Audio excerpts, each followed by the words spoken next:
Hello viewers আপোনালোক সকলোকে আমাৰ চেনেললৈ স্বাগতম জনাইছো। আজি মই পুনৰ এখন নিৰামিষ থালি লৈ আপোনালোকৰ ওচৰত আহিছো। গতিকে আহকচোন আমি ভিডিঅটো চাওঁ।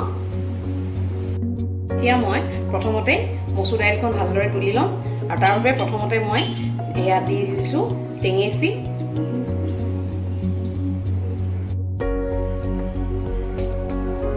লগতে দি দিম মচুৰ দাইল।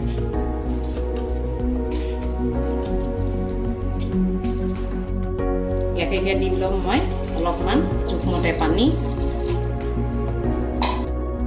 আৰু দিম আধা চামুচ হালধি আৰু দিম নিমখ। এতিয়া এইখিনি মই প্ৰেছাৰ 3টামান মাৰিবলৈ দিম। এতিয়া মচুৰ দাইলখিনি হয় মানে মই ভাতকেৰেলা পুৰৰ কাৰণে বস্তুখিনি যোগাৰ কৰি ল'ম। আৰু এতিয়া দুটা ভাতকেৰেলা মই ভালদৰে চাফা কৰি ল'লোঁ আৰু এতিয়া মই ইয়াতে আধা আধাকৈ কাটি মই ধুনীয়াকৈ পানীত বইল হ'বলৈ দিম। আমাৰ ভাতকেৰেলা বইল হৈ আছে আৰু অকণমান সময় লাগিব। পুৰ বনাবৰ বাবে মই 4টা আলু বইল কৰি ল'লোঁ। ইয়াতে আধা ফাল পিঁয়াজ মই মিহিকৈ কাটি লৈছোঁ আৰু 1 ইঞ্চি মানৰ আদা মই অকণমান গ্ৰেট কৰি ল'লোঁ আৰু অকণমান মান ধনিয়া মই কাটি লৈছোঁ।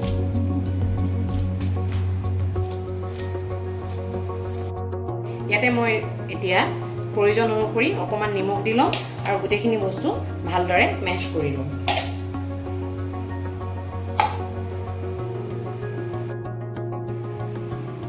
এতিয়া মোৰ ভাতকেৰেলাখিনি বইল হৈ গ'ল আৰু এই ভাতকেৰেলাৰ মাজৰখিনি মই ধুনীয়াকৈ চামুচেদি উলিয়াই মিক্সাৰত দি ল'ম।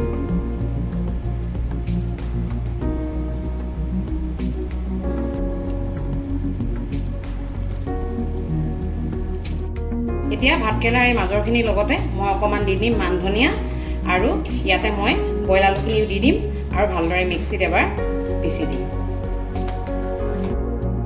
এয়া মই মিক্সিত ভালদৰে মাৰি লোৱাৰ পিছত মোৰ আলুৰ এই পেষ্টটো মোৰ ৰেডি হৈ গ'ল। এতিয়া মই এই পেষ্টখিনিতে আধা কাটি লোৱা পিঁয়াজখিনি দি দিছোঁ আৰু লগতে এটা জলকীয়া মই মিহিকৈ কাটি লৈছোঁ আৰু আমাৰ এই পেষ্টটো এতিয়া ৰেডি হৈ গ'ল। এতিয়া কেৰাহীত মই নামমাত্ৰ অকণমান মিঠাতেল গৰম কৰি লৈছোঁ আৰু এতিয়া আমি আলুৰ যিটো পেষ্ট ৰেডি কৰি লৈছিলোঁ সেই পেষ্টটো মই ধুনীয়াকৈ দি দিম।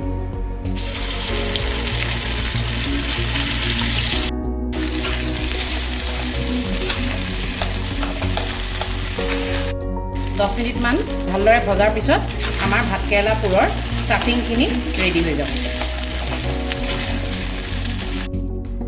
এতিয়া মই বনাম ভাত পিটিকা। গতিকে ভাত পিটিকাৰ কাৰণে প্ৰথমতে মই কেৰাহীত অকণমান মিঠাতেল গৰম কৰি লৈছোঁ আৰু এতিয়া ইয়াতে মই দি দিম অকণমান মেথি। মেথিখিনি অকণমান ভালদৰে মই ভাজ খাবলৈ দিম। মেথিখিনি আমাৰ ভাজ খাই গৈছে আৰু এতিয়া ইয়াতে মই দি দিম শুকান জলকীয়া 3টামান আৰু লগতে দিম কেঁচা পিঁয়াজ। এয়া আমাৰ ভাত পিটিকাৰ কাৰণে তেলখিনি ৰেডি হৈ গ'ল আৰু এতিয়া গোটেইখিনি মই ভালদৰে উঠাই ল'ম কাঁহী এখন।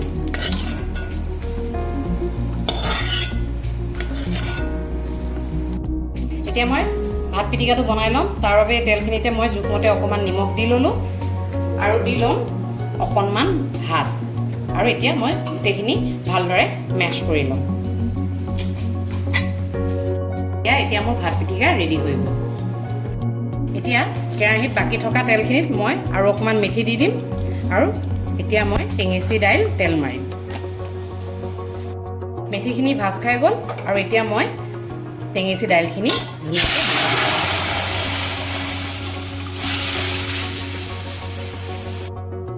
এতিয়া মই ধুনীয়াকৈ ভাতকেৰেলাখিনি ষ্টাফিং কৰি লওঁ।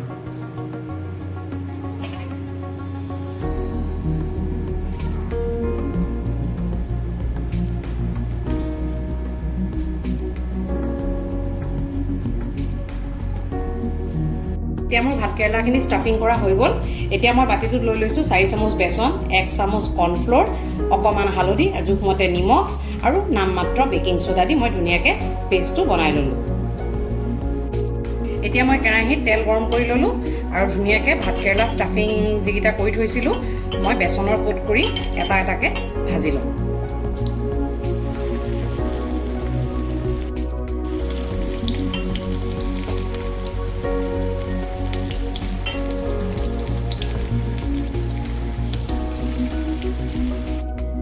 এয়া আমাৰ এতিয়া ভাতকেৰেলা পোৰ হৈ গ'ল আৰু আহকচোন এতিয়া মই থালিখন ধুনীয়াকৈ ঠিক কৰি ল'ম। এইখনেই হ'ল আজি আমি প্ৰস্তুত কৰি উলিওৱা এখন ধুনীয়া নিৰামিষ থালি, য'ত আছে টেঙেচি দিয়া মচুৰ দাইল, ভাতকেৰেলা পোৰ, এয়া হ'ল খৰিচা আচাৰ, এয়া হ'ল ভাত পিটিকা আৰু এয়া হৈছে ভাত। যদিহে আমাৰ ৰেচিপিসমূহ আপোনালোকৰ ভাল লাগিছে তেন্তে আপোনালোকে আমাৰ চেনেলটো লাইক কৰিব, ছাবস্ক্ৰাইব কৰিব আৰু কমেণ্ট বক্সত আপোনালোকৰ মতামতসমূহ আমালৈ পঠিয়াব। ধন্যবাদ।